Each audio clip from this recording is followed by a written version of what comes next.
Next group जो हमारे पास available है वो है शो के रूप में। यहाँ जो ऑप्शंस दिए गए हैं इनमें चेक बॉक्सेस हैं, आप ऑन ऑफ कर सकते हैं ये चीजें एक्सेल के द्वारा। अब जैसे फार्मूला बार नहीं चाहिए हमें तो ऑफ कर सकता हूँ, यहाँ से मैं फिर से क्लिक करूंगा तो ऑन हो जाएगी। इसी तरह से grid lines on off, headings on off, तो इस तरह से जो चीज चाहिए आप ऑन और अदरवाइज उसे ऑफ कर सकते हैं।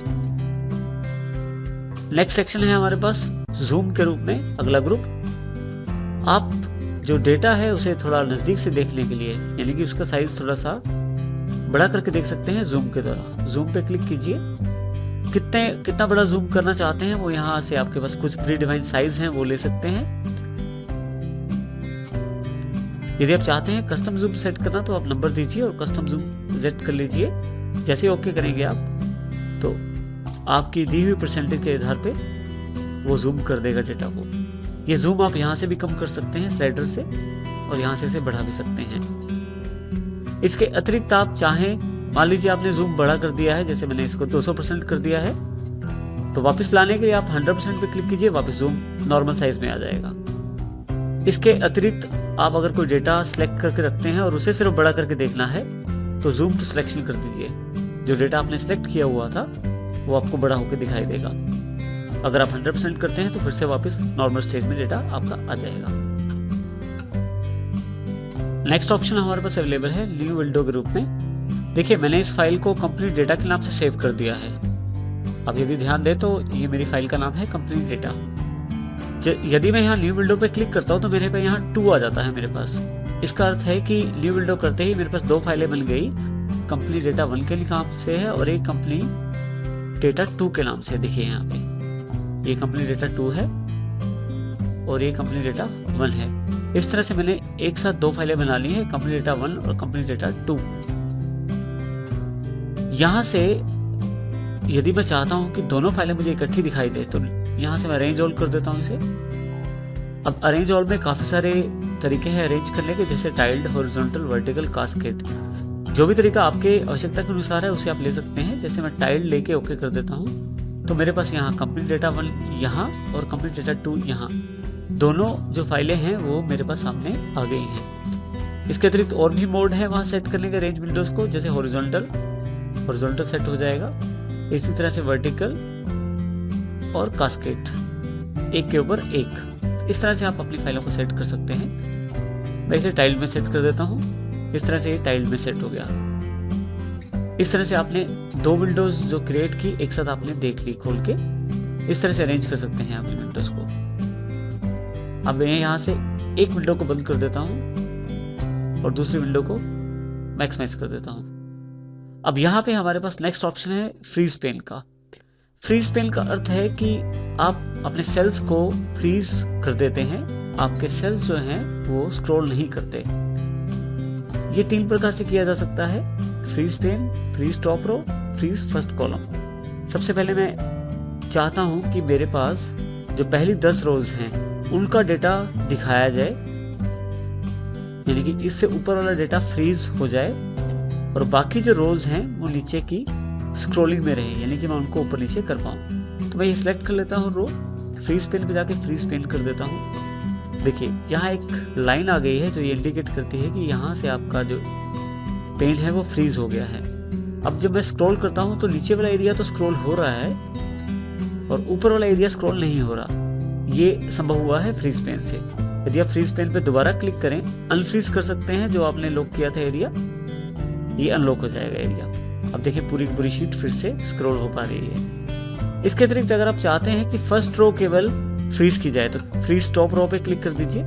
अब देखिए नीचे की सारी रोज स्क्रॉल हो पा रही हैं, लेकिन पहली रो जो है वो स्क्रॉल नहीं हो रही है। अनफ्रीज कर दीजिए, फिर से वापस उसी दिशा में आ जाएगा। इसी तरह से हम लोग फ्रीज फर्स्ट कॉलम भी कर सकते हैं। जैसे ही फ्रीज फर्स्ट कॉलम किया तो मैं हॉरिजॉन्टल अगर स्क्रॉल करता हूं यहाँ से तो देखिए पहले वाला जो कॉलम है वो स्क्रॉल नहीं कर रहा है, बाकी जो कॉलम है वो स्क्रॉल कर रहे हैं। इस तरह से फ्रीज पेन का मैं प्रयोग कर सकता हूँ अपने कुछ डेटा को फ्रीज करने के लिए और बाकी को स्क्रॉल करने के लिए। मैं इसे अनफ्रीज कर देता हूँ फिर से। तो मुख्यतः इसका प्रयोग तब किया जाता है जब आपके पास काफी सारी जानकारी हो और आप चाहते हैं कि आपकी रोज जो ऊपर वाली हैं वो फिक्स हो जाए और नीचे वाली रोज आप आराम से स्क्रॉल करके देखते रहें। इस तरह से हम फ्रीज पेन का प्रयोग कर सकते हैं। नेक्स्ट कमांड हमारे पास स्प्लिट की है।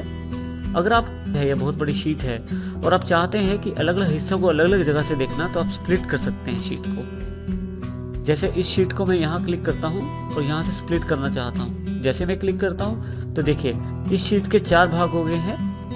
पहले भाग पे क्लिक करके मैं उसको स्क्रॉल कर सकता हूँ, जो कि लेफ्ट और राइट दोनों पार्ट को स्क्रॉल कर रहा है। इस तरह से मैं नीचे वाले भाग को भी लेफ्ट राइट स्क्रॉल कर सकता हूँ। इसके अतिरिक्त मैं यहाँ से हॉरिजॉन्टल स्क्रॉलिंग भी कर सकता हूँ। मैं यहाँ अगर क्लिक कर देता हूँ तो देखिए स्क्रॉलिंग हो पा रही है यहाँ से, और यहाँ मैं अगर क्लिक करके यहाँ से स्क्रॉल करता हूँ तो ये पार्ट भी स्क्रॉल कर रहा है।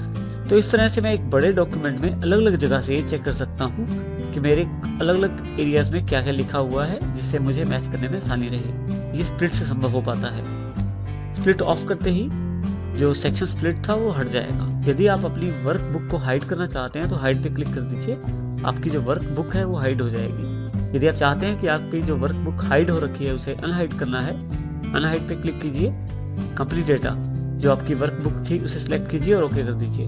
देखिए आपके पास अब जो वर्क बुक है वापस आ गई है, अनहाइड हो गई है। इस तरह से आप इनका प्रयोग कर सकते हैं। नेक्स्ट ऑप्शन जो हमारे पास अवेलेबल है वो है view side by side, synchronise scrolling और रीसेट विंडो पोजीशन। यदि आप ध्यान दें तो ये सब ऑप्शंस डिसेबल पड़ी हैं। इन्हें एनेबल करने के लिए हमें 2 विंडोज चाहिए, यानी कि 2 वर्क बुक चाहिए हमें। हमारे पास कंप्लीट डेटा के नाम से एक ही वर्क बुक अवेलेबल है, तो यहाँ से मैं न्यू विंडो करके 2 वर्क बुक अवेलेबल कर लेता हूँ। देखिए यहाँ पे 2 नंबर आ गया, इसका मतलब हमारे पास 2 वर्क बुक अवेलेबल हो गई। अब व्यू साइड बाय साइड हमारे पास यहाँ पे ऑप्शन जो है एनेबल हो गया है। जैसे ही मैं इस पे क्लिक करता हूँ तो देखिए यहाँ पे उसने हमारी जो दोनों वर्क बुक हैं वो एक तरह से अरेंज कर दी हैं हमारे लिए। अब यहाँ पे एक खास बात ये है कि जब मैं ऊपर की तरफ स्क्रॉल करता हूँ तो नीचे भी स्क्रॉलिंग हो रहा है, या नीचे में स्क्रॉलिंग करता हूँ तो ऊपर की तरफ भी स्क्रॉलिंग हो रहा है। यदि आप इस ऑप्शन को ऑफ करना चाहते हैं, सिंक्रोनाइज स्क्रॉलिंग ऑफ कर दीजिए। इससे ऊपर वाला जो एरिया है या ऊपर वाली जो बुक है वो अलग से स्क्रॉल करेगी और नीचे वाली बुक अलग से स्क्रॉल करेगी। यदि मान लीजिए आपने ये जो साइज है मॉडिफाई कर दिया है वर्क बुक का, मॉडिफाई करने के लिए आप माउस को यहाँ बिल्कुल उसकी बॉर्डर लाइन पे रखें और देखें 2 मुंह वाला माउस हो जाएगा, इस पे 2 तीर के निशान हैं। ऊपर नीचे करने पे आप इसका साइज बदल सकते हैं। मान लीजिए अगर आपने किसी फाइल का साइज या किसी वर्क बुक का साइज बदल दिया है तो आप यहाँ से रीसेट विंडो पोजीशन पे क्लिक कर दें, फिर से वापस उसी पोजीशन पे ले आएगा जो मुख्य इसकी पोजीशन शुरू में थी। इस तरह से आप विंडो के ऑप्शंस का प्रयोग कर सकते हैं।